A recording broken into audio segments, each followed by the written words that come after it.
Graham Ashton, thanks very much for your time to Africa Media Australia. You're welcome. Please introduce yourself to our audiences. Well, my name's Graham Ashton. I'm the Chief Commissioner of Victoria Police, and I was appointed as the Chief Commissioner on the 1st of July of last year, 2015. And how has things been going so far?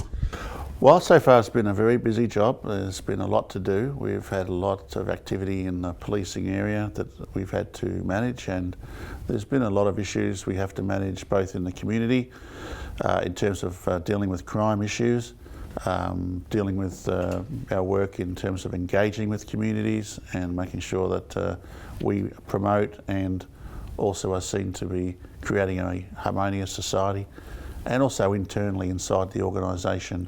We have a lot of reforms underway, a lot of changes underway inside the police. So it's been a very busy first 6 months now. All right. Have you had any opportunities to meet with African community leaders and members? Yes, some, yes. I've still got a lot more to meet yet. But we have, since the last 6 months, been going around to a range of communities within Victoria, talking to community leaders. I've had the opportunity to go, for example, through our multi-faith council, through our multicultural reference group as well. I've had the opportunity to meet community representatives through that way. So in the Victorian African community, I've had the opportunities to meet some people through that process, but certainly a lot more to meet. You mentioned earlier that you're obviously engaging on an ongoing basis with a lot of communities. Is there anything specific happening with the African communities in particular at this point? Well, we really want to try to ramp up and increase our engagement with youth in Victorian African communities. So we want to try to make sure that we understand the environment in which and the issues that young people are facing in the community. And so we have what we call our youth reference group, which we have representatives from the African community on that. And so we also want to understand in more depth some of the issues that are facing youth today across all the communities. So for us, I think in the near future, it's about understanding, getting more linkages, coming up with different ways to link in, different ways to communicate with youth. And I think that's going to be an area we'll be focusing on.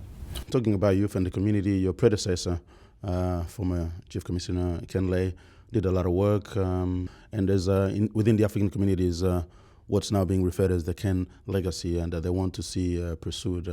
What's happening with that? Well, we certainly are pursuing that, and I was a Deputy Commissioner supporting Ken Lay when he was Chief Commissioner, so the plans that Ken put in place will be also continuing with those now, with me as Chief Commissioner. A couple of the key things that Ken Lay was a part of putting in place was establishment of Priority Communities Division. So this is a dedicated central command which focuses on maintaining our relationships and importantly listening to a range of communities in Victoria, obviously including the Victorian African community, so really listening to the issues. So the Priority Communities is about presenting a specialised approach to that, and we'll be continuing to build on that command and build on that focus at a centralised level, but also making sure that at the local level, with our local police stations in various parts of the community, that we're increasing those relationships as well. And the other major piece of work that Ken put in place was around the Equality is Not the Same report, which is looking to how we deal with all members of the community in our service delivery, the way that police interact with members of the community when we're doing our response work and our calls for service work on a daily basis, on a 24-hour basis. So the recommendations that we are currently implementing as part of Equality is Not the Same report, we'll continue to do that, and this year will be an important year as we do the evaluation of a number of our pilots and trials that were developed as part of that report.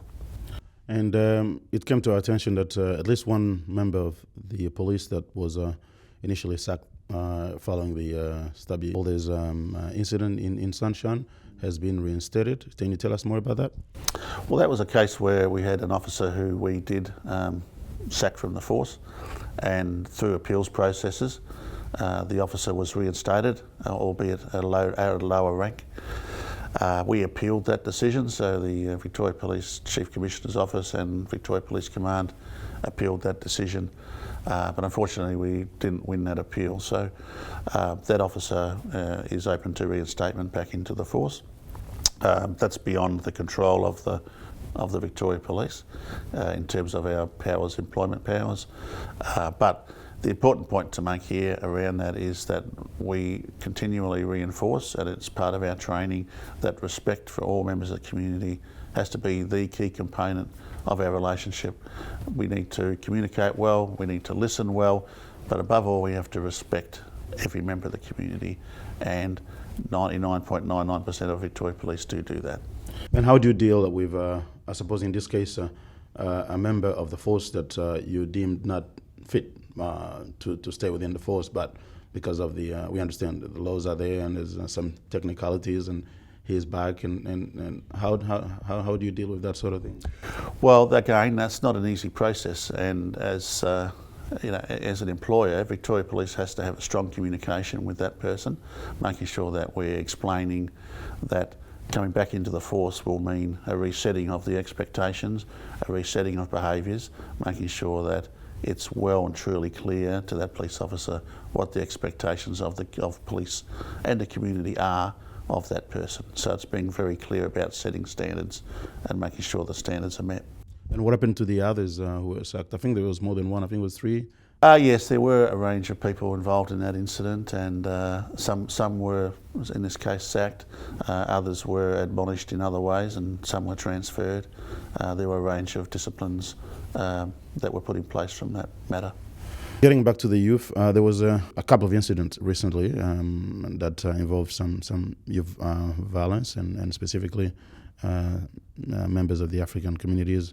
One in Carlton where there was quite a massive police intervention, and there was quite a lot of social media reaction from the community where they felt that the police indiscriminately used spray on people who were not involved in the incident, but just because they were there and they looked like the small group that was involved in the incident. Do you have any more information to share with us about that? Sure. Well, that incident was where police were called to a nightclub, I believe, in Carlton, as a result of a call for assistance that people had engaged in some altercations at the front of that nightclub, as we understand it, and police attended there. Police are attending on a Friday and Saturday nights quite a number of different parties from all around Victoria and all different communities of all types in relation to responding to events that occur at parties, and this was one of those incidents that we responded to.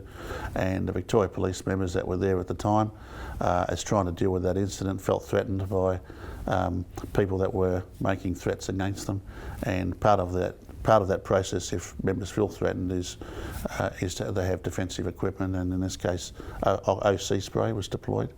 But the reports that I received in relation to that were that they felt that they had used the spray in relation to the people that had been threatening them.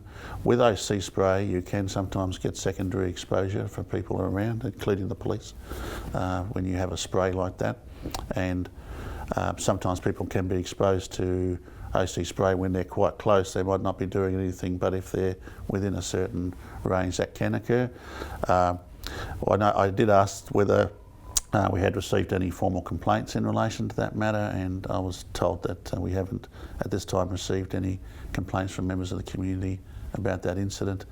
But certainly if there were any complaints received, we would certainly investigate those complaints. But from our own inquiries to date and from the reports that we've received to date were that police didn't act inappropriately in that case. So you're saying where there are incidents when community members feel that the police maybe didn't react in the way they would expect them to react, that they should put complaint? That's certainly open to any member of the community to make a complaint about police conduct or behaviour.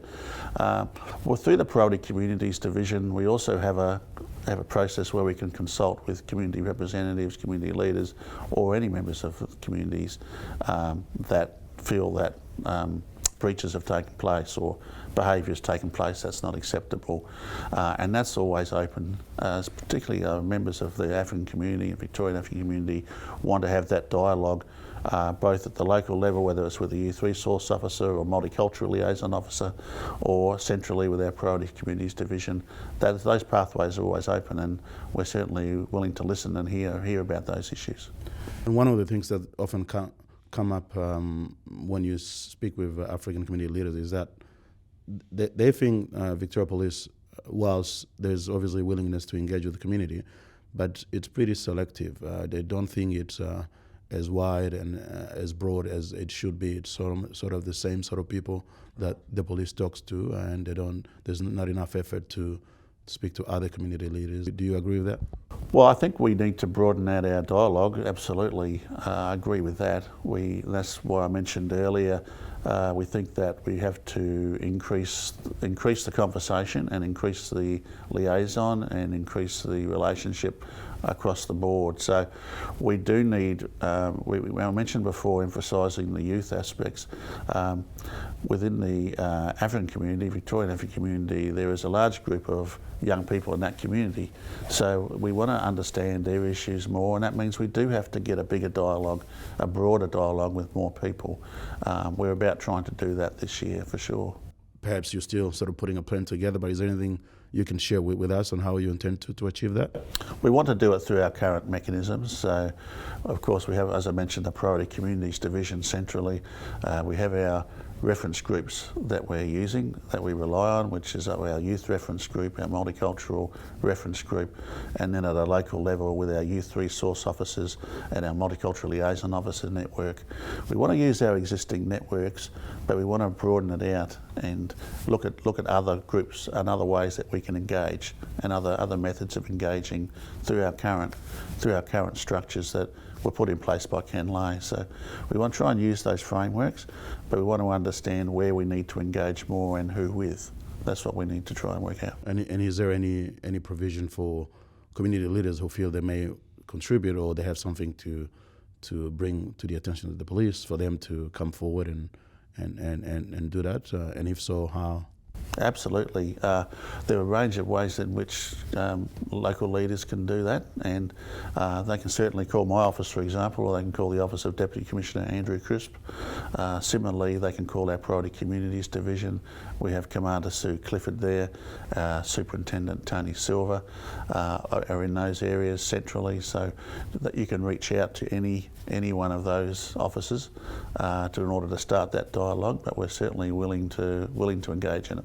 Getting back to the incident we spoke about with youth and more broadly, there seems to be a view within the African communities that a lot of times when there are significant events or whether it's violence or things like that, the police tend to react by treating everyone who attends that event as the group that is creating trouble, not discriminating, putting those who are obviously involved and taking measures against them and leaving the others alone. So it's something that comes quite often, that when the police comes to events that occur that involve violence, they treat the whole group as sort of guilty of whatever is happening.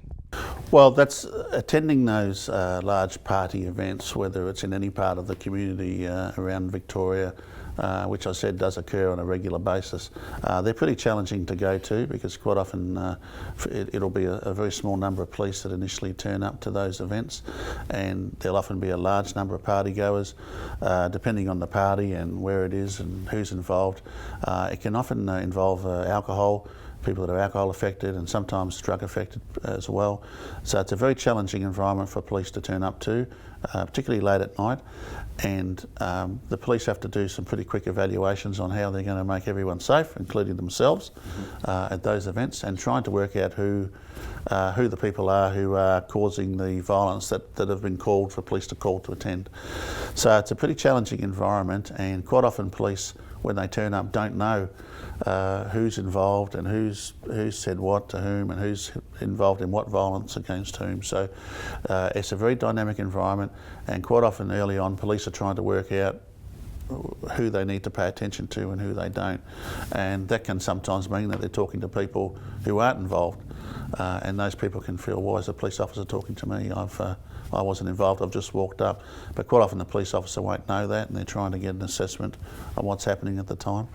And most times police get that right, but there are times when we don't get it right. And that's the nature of policing, but certainly from Victoria Police, the goodwill there is to get that as right as possible, and we train our people to get it right as much as possible. We know that Victoria Police has been making efforts to integrate members of the African community into the force. How's that going? Well, we've been making plenty of efforts, and we're starting to see some gains. We've got a long way to go, I'll be the first one to say that, but we have been making some gains. I was pleased recently that at a meeting in North Melbourne, we had a recruiting meeting in North Melbourne recently, and I think it was at least 20 or more members of Victorian African community attended that to find out about how to join Victoria Police. We're very keen to get members of the community into the ranks of the Victoria Police. Pleasing recently at the Victoria Police Academy graduations, which I attend and officiate at the graduations of police officers. It was just in about the last month at a graduation. I was thrilled to see that there were 2 members of community that were graduating as police officers. There was one officer that had been born in Kenya and another officer that had been born in the Congo. I was thrilled to see them, to be able to give them their warrant cards, and I still have a very vivid memory of one of the officers coming up to me to receive their warrant card, and their tears coming down their face, and it meant that much to them, and it meant a lot to us too, that we were able to welcome them into the Victorian policing ranks and offer a great career opportunity, which we were able to do, and we're looking forward to doing more of that. Talking about how the way the police reports in its own communication about whether it's crime or violence or anything, and also the collaboration between police and media in reporting on these difficult issues. We're starting to see some sort of, I would say, improvement in that way, where there is not always reference to the ethnic background of the people involved in crime and all that. Is that something that police has particularly been working on or not? Oh, we have been, yes, and we are pretty careful about what we say. I mean, language is important in this area. The words, as they say, there's an old saying, words are bullets. You have to be so careful of the language that we use, because that sets standards, and so it's very important that police are using a professional language in the way that we talk about our interactions with all the community. But new and emerging communities and our multicultural communities, it's particularly important that in those areas that we are sensitive to the language we're using, with a particular emphasis on making sure the language is inclusive and not exclusive. That's particularly important. So we have been making those efforts, and certainly, there's a broader media out there that report matters, and we don't control the media by any stretch of the imagination, but we participate in interviews, we talk to the media a lot about the work we do. So whilst we can't control how things are often reported, we can certainly control our language and the way that we talk about matters and the way that we describe communities and crimes, and we are very conscious of doing that in the right way. But is there any specific efforts in terms of trying to perhaps inform and educate the media on the sensitivities around reporting on those issues? We do that engagement when cases come along, and we think we need to. We do engage with media and say, oh, we just need to, make a point about this or that particular case. But it's important in our community that the media is independent and not controlled, and the media need to be free, and it's one of the important aspects of this country is that we have a free media, so we have to respect that too. Because the things that the community usually complain about when there are issues and incidents is you would hear something about how the police was involved and how the media reported the whole thing. So that seemed to be coming quite often. and I guess this is an area that needs to be perhaps looked at more and some attention put into it. Yeah, well, I mean, I agree that we have to make sure that we're as sensitive to that as possible, and I'd hope you'd see that from the policing part that we can control that we'd hope that you'd see that we're improving in that area. What can we expect from you in the next year or two, or whatever plan you've got? Yeah, thanks. Yeah, we've certainly got a busy year ahead of us in this area, particularly around working with making sure that we've got strong social cohesion, making sure that our work with multicultural communities continues to be strong. Having been around the country a number of times on these issues, it's my view that Victoria Police and our relationship with Victoria's multicultural community is the best in the country, and I think we lead the way in a lot of areas. It's not to say we haven't got a lot to improve on. We have, but I think we're doing better than other states and territories in Australia at this. And I think that this year, if we can increase the depth of our engagement with youth across emerging communities, particularly through our new emerging communities liaison officers, through our central command with Priority Communities Division, if we can increase the depth of understanding of youth issues, I think that'll be an important achievement for us this year. As well as obviously progressing our broader strategy on multicultural engagement, importantly engagement with the Victorian African community. And maybe just one more question before we finish. Talking about social cohesion, it's obviously an important thing that is happening right across the country in trying to address that. Now, is there anything specific that the community should expect from Victoria Police or other government agencies? Well, it's not only an issue in Victoria, as you said, it's an issue in Australia, but it's an issue across the Western world where social cohesion is being tested as it's never been tested for a long time. We've got to make sure that this year and in the next few years that Victoria Police remains committed to social cohesion, remains committed to social harmony, making sure that we have an inclusive society, one that's welcoming and celebrating the strengths of diversity in our community. Victoria Police is absolutely committed to that. I think we've demonstrated strong leadership in that area in Victoria over recent years. We will continue to develop that and be a part of promoting that in Victoria to make sure that Victoria is a welcoming state for all Victorians, no matter what their cultural background, religious beliefs or ethnicity. Ramashtan, thank you very much for your time to Africa Media Australia. That's my pleasure. Thank you.